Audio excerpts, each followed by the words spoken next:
दोस्तों जब जब सुशांत सिंह राजपूत का नाम लिया जाएगा तब ना चाहते हुए भी रिया चक्रवर्ती का जो चेहरा है आपकी आंखों के सामने चला ही आएगा। फिर वो सब कुछ यादें जो सुशांत सिंह राजपूत के मौत के बाद से लेकर अब तक देखने को मिली है, वो सब कुछ यादें आपकी ताजा हो जाएगी। आपको सब कुछ याद आने लगेगा कि सुशांत के मौत के बाद क्या क्या चीजें हुई है, किस तरह से हुई है और आगे क्या हो सकती है। जब सुशांत सिंह राजपूत की मौत हुई थी तब बहुत सारे ऐसे लोग थे जिन लोगों ने ये कमेंट किया था कि हम अपनी लड़की का नाम जो भविष्य में पैदा होगी हम उसका नाम रिया नहीं रखेंगे। बहुत सारे ऐसे लोगों ने कमेंट किया था।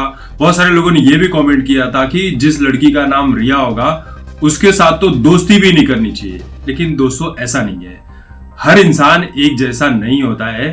नाम एक होने से उसके अंदर का जो टैलेंट होता है, जो काबिलियत होती है, वो एक जैसी नहीं हो जाती है। अब मेरा ही नाम मुकेश है तो इसका मतलब ये नहीं है ना कि मैं शक्तिमान वाले मुकेश खन्ना की तरह बन जाऊंगा या महान गायक मुकेश जैसा बन जाऊंगा।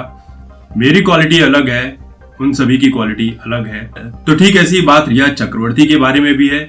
तो किसी का नाम रिया है उस चीज से कनेक्ट करके मत देखो। तो जिस तरह से हम सभी ने देखा कि जब सुशांत सिंह राजपूत की मौत हुई तो कुछ दिन के बाद रिया चक्रवर्ती के ऊपर ये इल्जाम लगने लगे कि सुशांत की बर्बादी के पीछे, सुशांत की मौत के पीछे रिया चक्रवर्ती का हाथ है। यहाँ तक कि जब सुशांत वाले मौत की जब जांच हो रही थी तब रिया चक्रवर्ती का जो ड्रग्स वाला एंगल सामने आया, जिसके चलते रिया और उसका भाई शोभिक चक्रवर्ती दोनों के दोनों जेल में बंद रहे। शोभिक चक्रवर्ती अभी कुछ हफ्ते पहले जेल से बाहर आया हुआ है। रिया चक्रवर्ती 1 महीने जेल में बंद रहने के बाद बेल पर बाहर आ गई। लेकिन अब बाहर आते ही रिया चक्रवर्ती ने सीबीआई की जांच पर बहुत बड़ा सवाल खड़ा कर दिया है।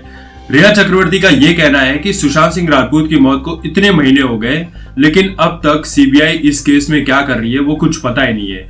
आखिर सीबीआई ने इस केस में जांच क्या की है वो सभी के सामने आना चाहिए। दरअसल ये जो रिया चक्रवर्ती का मैं नाम ले रहा हूं ये उनके वकील के थ्रू बोला गया। उनके वकील ने ये बातें उठाई है। तो वकील ने मीडिया में क्या बातें कही है वो मैं आपको पढ़कर सुनाता हूं कि उनके जो वकील है रिया चक्रवर्ती के सतीश माने शिंदे, उन्होंने क्या कहा है। तो रिया चक्रवर्ती के वकील ने कहा कि जब मुंबई पुलिस ने इस केस की जांच में 2 महीने लगा दिए थे और जांच रिपोर्ट सामने नहीं आई थी तो इस मामले को अलग रंग देने की कोशिश की गई थी। यहां तक कि जुलाई महीने में रिया चक्रवर्ती और उनके परिवार को बेवजह घसीट लिया गया और एफआईआर तक दर्ज करा दी। सतीश माने शिंदे ने यह भी कहा कि इस मामले में पटना पुलिस के साथ साथ ईडी, एनसीबी और सीबीआई ने रिया के खिलाफ जांच की थी।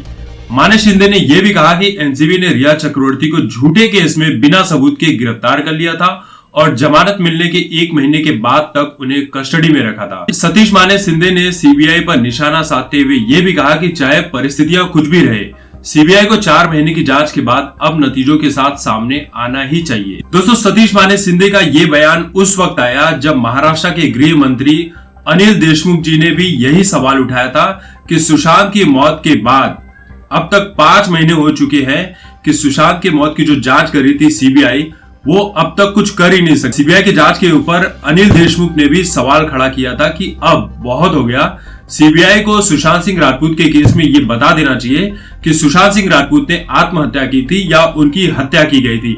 आखिर देश को ये तो पता चले कि सीबीआई कर क्या रही है। देखिए शुरुआती दिनों में रिया चक्रवर्ती को लेकर एक बात ये भी सामने आई थी कि जब रिया चक्रवर्ती के पास कोई काम धंधा नहीं है, उनके पास फिल्में नहीं है, तो इतने बड़े वकील को इतनी बड़ी फीस देने के लिए उनके पास पैसे कहां से आए, जो अपनी पर हियरिंग के ही लाखों रुपए ले लेते हैं।